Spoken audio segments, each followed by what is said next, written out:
What do you get when you take a distillery and baseball lore and put them together? You get Remus Babe Ruth Reserve, or it is Reserve. I got it right. What do you know? At least somebody got it right in this thing. Yep.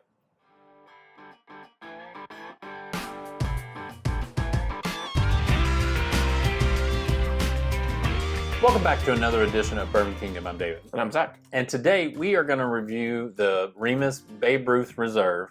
And here's the deal with it. We were debating on whether or not we wanted to buy this bottle. Mm-hmm. I actually think Zach left it up to me whether we were going to. And yeah, I totally left it up to you. And so in my head, I rock, paper, scissored it. And I won or I lost, depending on however you think about it.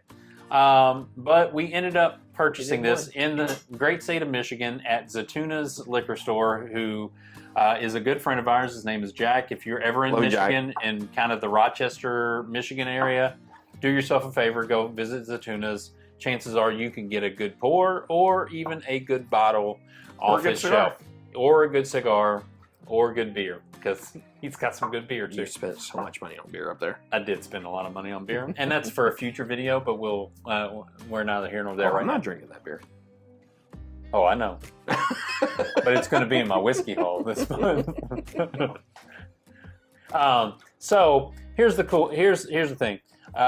Remus partnered with, I'm sure, either the Ruth family or they got the rights somehow, or Major League Baseball somehow, and so they produced 10,624 bottles, and that is to represent each hit that Babe Ruth had in his career. Yep, super cool.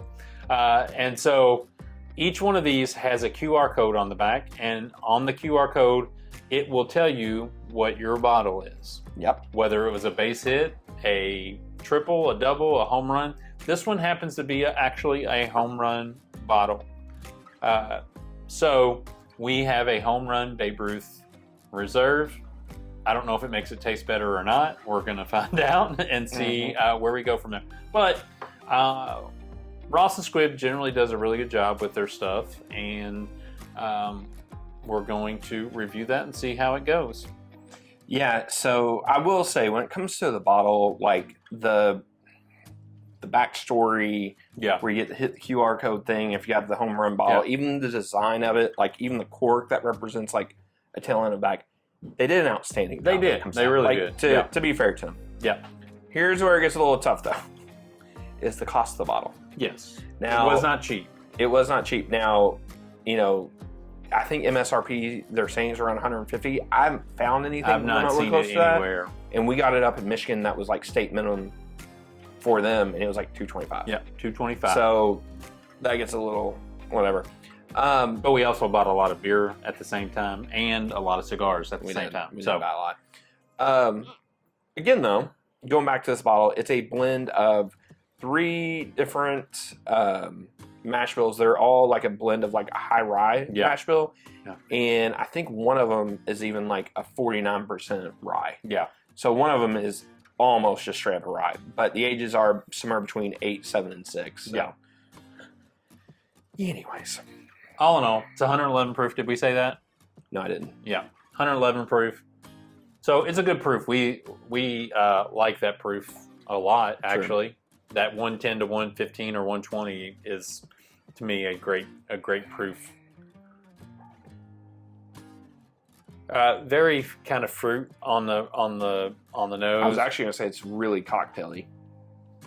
I could get that. I can see where you like can say orange bitters. Yeah. Because I do think that there is a citrusy note in there. Yeah, for sure. Yeah. A little bit of like a spice, a baking spice. Yeah. But I feel like the fruit, the kind of citrusy kind of smell, to me is the overwhelming. It's not overwhelming in a bad way. It is the thing that I smell the most. I mean, let's see what this thing does.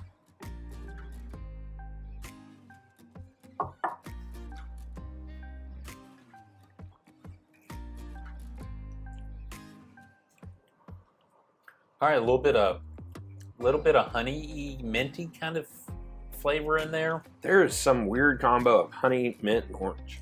Yeah. It's sweet. Right at the front of it, it's sweet.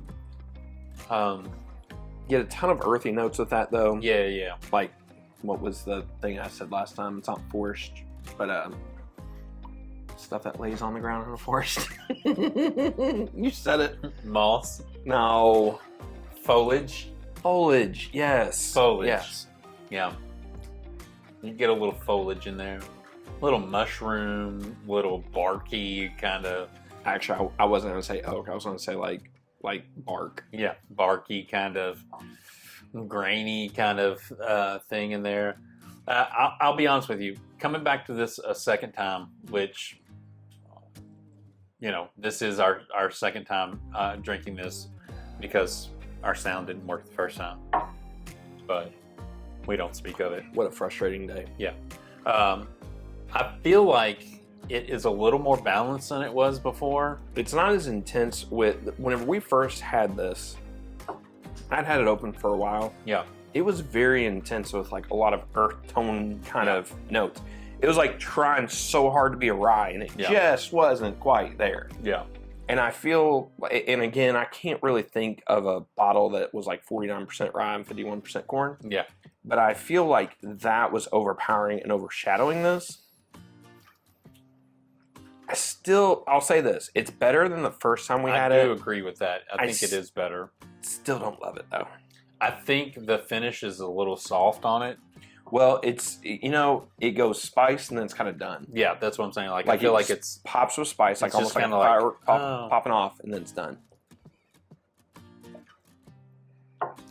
I do enjoy the palate a little more than I remember enjoying it before. Here's the weird thing though. On the palate though, I still get like a green pepper note.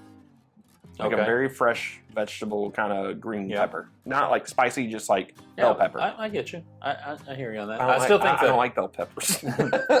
Like fresh. Like I like them cooked. Yeah. But I honestly I like this better this time than I liked it the first time. And so I'm not gonna hate on it or anything. I think the thing that makes it rough is it doesn't drink special. And because it doesn't drink special, I agree with that. The $225 that we paid for it makes it lackluster in our eyes. Yeah. To me, and again, I would much rather. We know price isn't everything, but price is a factor if the product is just good and not great. Well, it's the wild turkey debate. Yeah, we can debate the price on a wild turkey release, for example. Mm-hmm. But man, when it's good, it's good.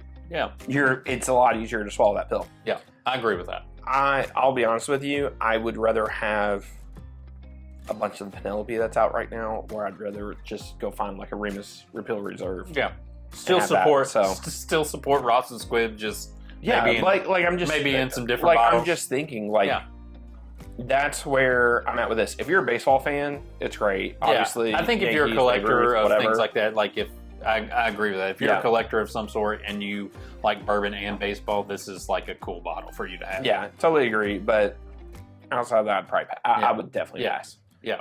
So I think I would pass too, just from the price perspective, because it's good, but it's not great, and so I'd rather have a Remus Repeal at $100, 2 of them at $110. So yeah, for sure.